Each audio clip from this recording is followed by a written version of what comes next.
Meus queridos irmãos, minhas queridas irmãs, em tempos de pandemia,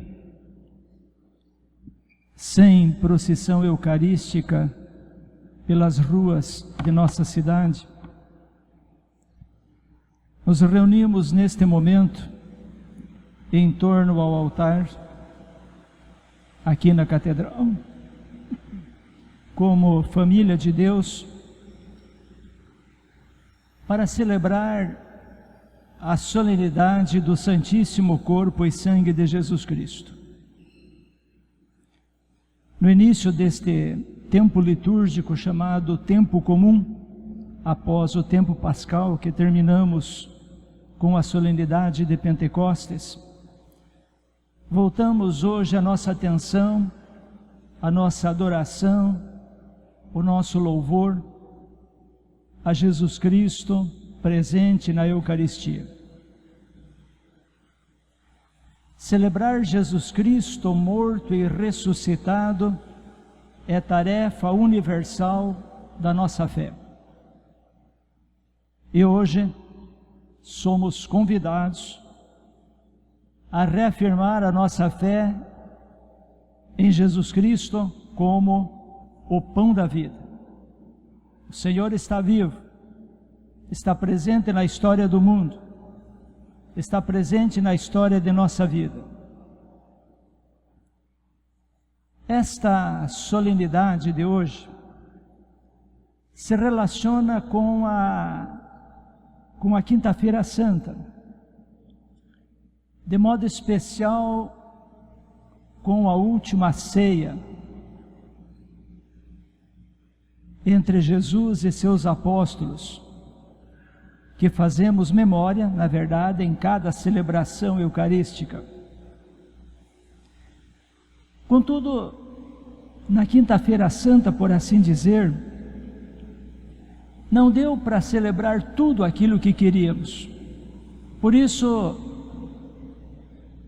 na solenidade de Corpus Christi, nós recuperamos alguns aspectos, porque naquele dia, na Quinta-feira Santa à noite, tínhamos tanta coisa para levar em conta: o serviço, o lava-pés, o sacerdócio, o mandamento do amor maior, a instituição da Eucaristia, que temos a alegria de ter um dia, hoje, para acentuarmos alguns aspectos. Creio que seja do conhecimento de muitos, mas não de todos, que a cada 3 anos as leituras se repetem. Essas leituras que escutamos hoje, sendo hoje 2020, 21, 22, em 2023, vamos ouvi-las de novo. E nesses 3 anos, num dos anos se reforça o aspecto da Eucaristia como um dom do céu. Num outro ano se reforça o aspecto da Eucaristia como sacrifício de Jesus Cristo. E no outro ano se reforça a Eucaristia como o pão a ser partilhado, a ser distribuído, e que nos leva à caridade fraterna de nos preocuparmos com os nossos irmãos. Bem, fiquemos hoje naquilo que a palavra de Deus nos trouxe para aprofundar o mistério eucarístico. Qual é o cerne, qual é o centro da palavra de Deus de hoje? É o texto eucarístico do evangelista João, que na verdade não se encontra diretamente relacionado com a última ceia, mas no contexto da multiplicação dos pães. Nós estamos no capítulo 6 de São João. Se alguém tiver um tempinho, leia, porque é muito bonito, é comprido, mas é muito bonito. Capítulo 6 de São João. E mais ou menos no começo nós encontramos a multiplicação dos pães. Aqueles pães e aqueles peixes alimentaram uma multidão. Por isso, é nesse contexto que tem que entender a palavra de Deus de hoje. Num primeiro momento, o evangelista João narrou a multiplicação dos pães, que significou o que para os judeus? Para os judeus significou, naquele momento, barriga cheia. Eles estavam com fome, precisavam ser saciados. E, portanto, para o judeu, naquele momento, o que Jesus fez foi alimentá-los fisicamente. Mas para Jesus, já naquele momento, significava outra coisa. Não era apenas saciar a fome, mas naquele momento Jesus se mostrava como aquele que é um dom de Deus e que pode saciar a fome da humanidade. Jesus se mostrava como o presente do céu.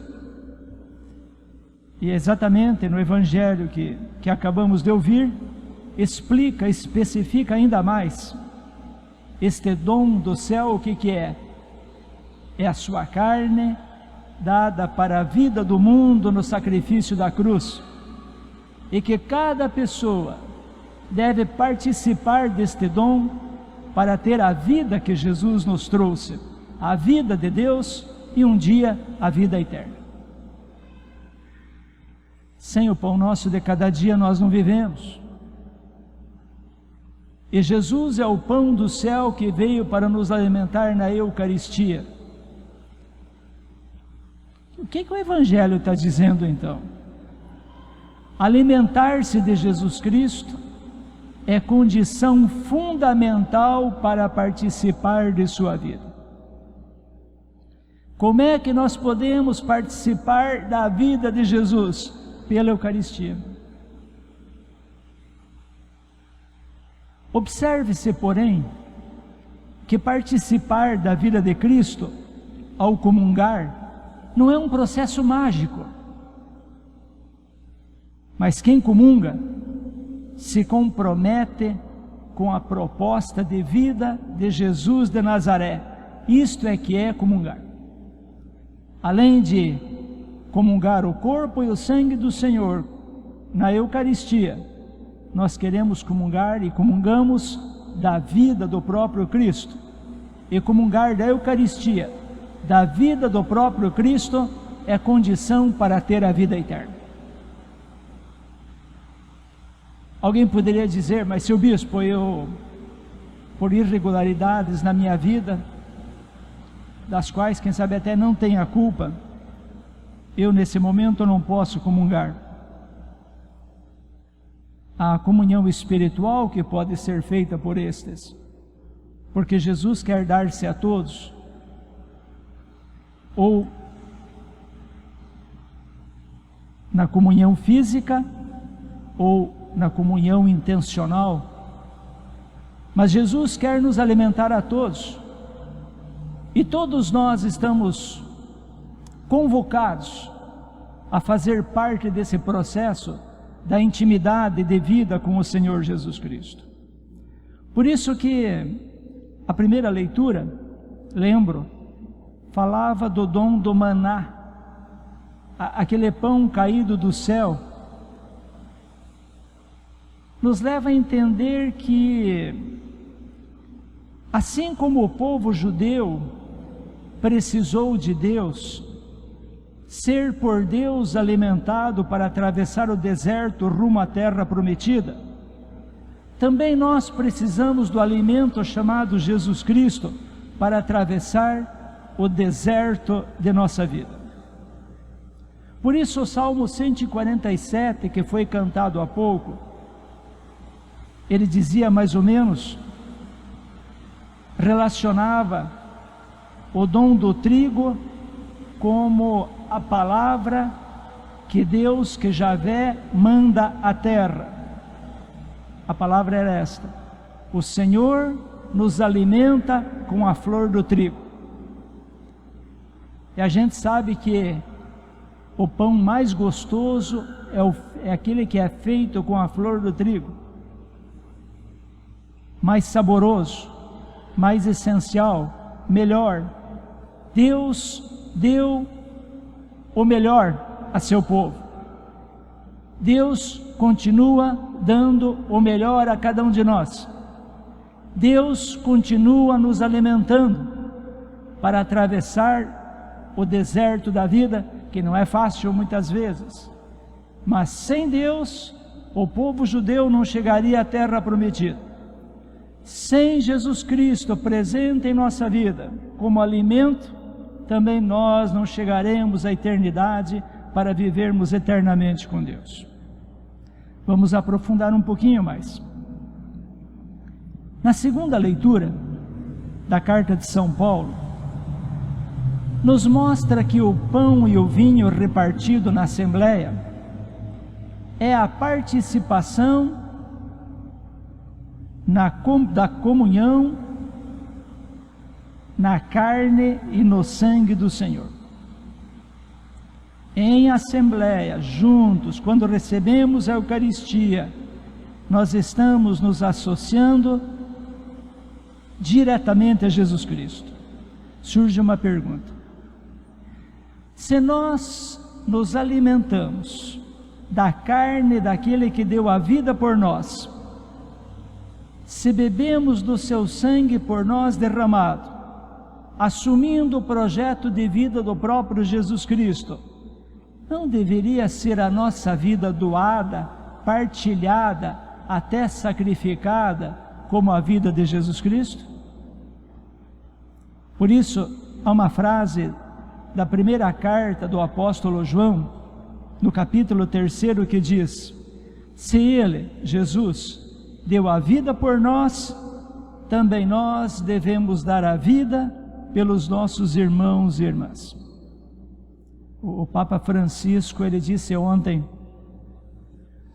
este ano não é possível celebrar a Eucaristia com manifestações públicas, todavia podemos realizar uma vida eucarística. Continua o Papa: a hóstia consagrada contém a pessoa de Cristo. Somos chamados a buscá-la diante do tabernáculo na igreja, mas também naquele tabernáculo que são os últimos, os sofredores, as pessoas que estão sozinhas, os pobres. Associar-se ao plano de Jesus Cristo, ser alimentado pelo corpo e sangue do Senhor, nos impulsiona a ir ao encontro das pessoas que precisam de nós. Quem sabe na nossa própria casa. Concluindo, a festa de Corpus Christi não é uma veneração folclórica de um pedacinho de pão. Não é nem uma ocasião somente para procissões triunfalistas, mas um grande momento de comprometimento pessoal e comunitário com a vida de Cristo, entregue por nós até a morte e morte de cruz. Lembremos-nos sempre o seguinte: a Eucaristia é um memorial vivo. O que é um memorial vivo? É uma memória que se atualiza na realidade. É o próprio Jesus Cristo que continua a doar-se em nossos altares para dar vida a nós e ao mundo. E a conclusão é única: adoremos e agradeçamos ao Senhor por este dom supremo, memória viva do seu amor, que forma de nós um único corpo e nos conduz todos à unidade e à vida de Deus. É o que dá razão para o nosso viver, que nós hoje nos comprometamos mais uma vez. Adoremos o Senhor Jesus Cristo, coloquemos a nossa vida em suas mãos e façamos um propósito: quero que a vida de Jesus Cristo, seu modo de ser e de viver, seja também o meu modo de ser, o meu modo de viver. Amém.